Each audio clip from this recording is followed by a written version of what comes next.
Lance, it's really the first time, I won't say the Ravens offense kind of beat up the Browns defense, but there were some things for the first time all season to be concerned with where the Browns defense is concerned. Well, if you look at it, you're right. So it wasn't as much of a concern, in my opinion, as everybody's made it out to be. They started a drive from the 10-yard line and a drive from the 38-yard line, which makes it really tough on a defense. The thing you learned in this game is that football is always complementary, and the offensive struggles they had really affected their defense. But that being said, I'm a huge Todd Monken fan. I loved him. He was obviously part of the national championships for Georgia last 2 years. He's been in the NFL, NCAA. He's college ball. He's been around, so he knows what he's doing. And he took with the Browns' strengths, and he said, they got a great D-line, so we have to figure it out. And they did some things that I think were very, very smart. And obviously, the Browns will adjust. Remember, the more games you have, the more film you have. And Todd Monken's very good at what he does. And the Browns were feeling very good about what they had done. And Todd Monken was new in terms of what he's going to do. And now the Browns will adjust to them next time.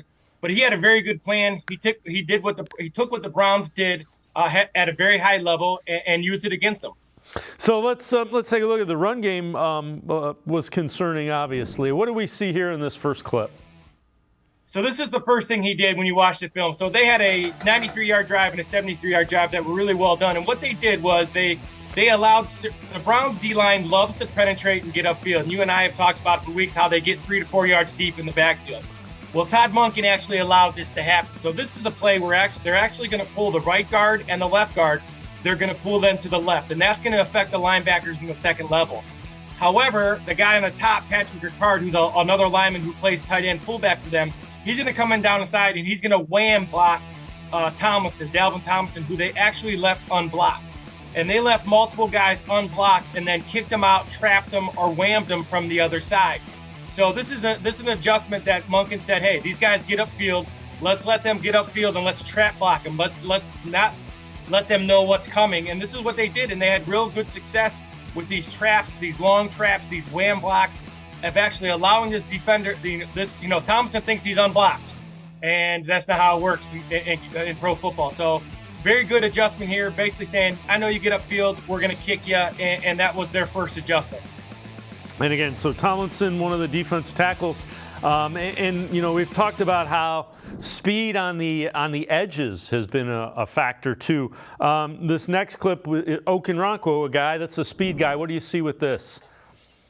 So here's what you got here. This is a really good long trap they do, kind of a counter down. It's blocking down, kicking out. But one of the things they did in all their run game is they use Zay Flowers as eye candy or eye conflict, I like to say, for the defense.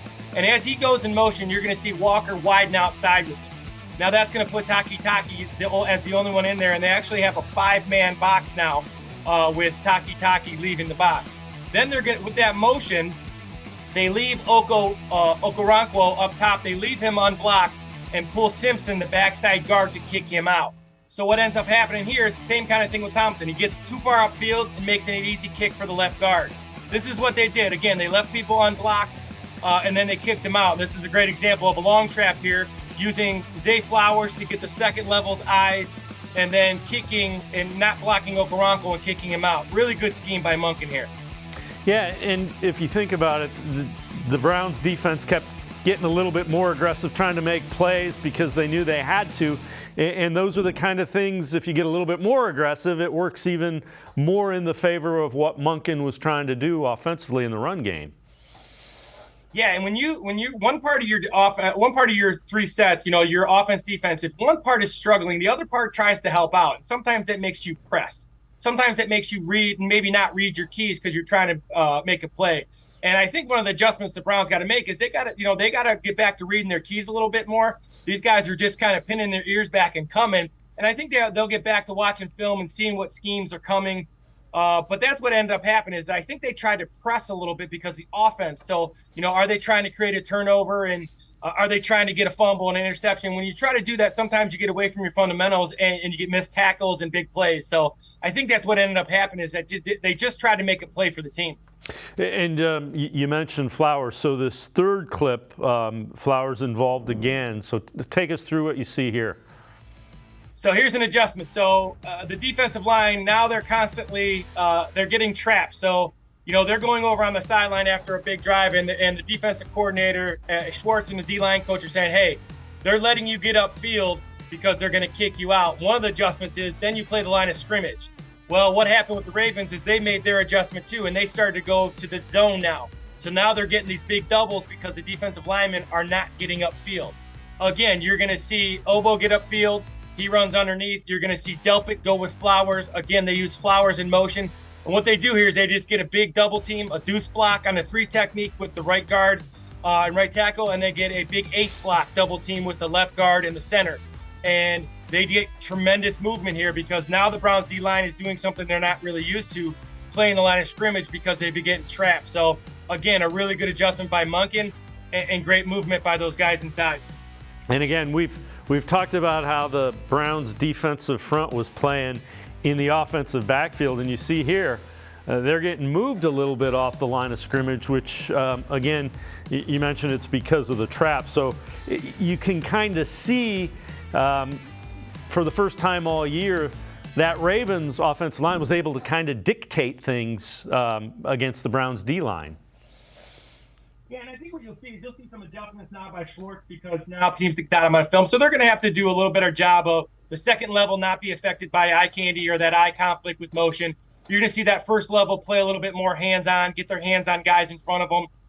They're still going to penetrate. And what ends up happening is that the reason I'm a big, huge Jim Schwartz fan is they have an identity. And when you have an identity, sometimes that identity gets beat. And it's okay for me if you get beat on what you do.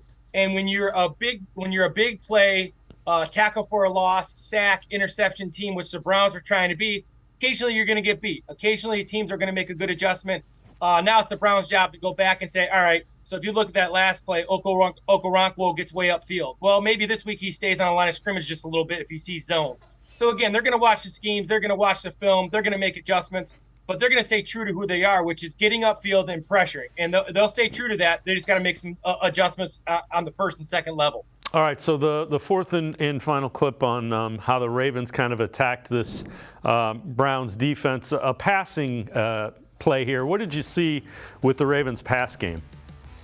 Well, first of all, this is a really good throw by Jackson. So Browns actually do a pretty good job here. JOK doesn't see the ball coming, but what they did at the start of this play is they're going to move Gordon from the outside. They're going to motion him back in. And when Gordon goes back in, JOK goes with him.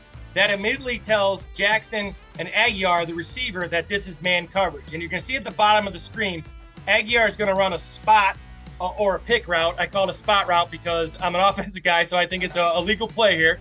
But if you see what he does is he stands right there and he makes JOK go underneath. And by going underneath, he's beat. And this is a classic, really good adjustment by Monken. Monken said, you know what? Ward and Emerson are doing a really good job of covering. Let's make other people cover. Let's make Newsom, who's coming off injury. Let's make those linebackers cover. And the Browns linebackers and Newsom, they do a good job, and they will do a good job. But Monken said, I know those outside guys can cover. Let's make these other guys cover. And, he had 15 completions, and 9 of them went to tight ends or backs, and 60 of them went to Andrews. So they made other people cover. And this is just a man coverage spot wheel. And when you see those backs go in the backfield at the start of the snap, that's what they're trying to do. They're trying to determine, is it man or is it zone? And then that receiver knew and Jackson knew. He knew exactly where he was going with the football. Again, a really good adjustment by Monken. Let's attack those linebackers and the nickel backs and the safeties and stay away from those really, really good cover corners.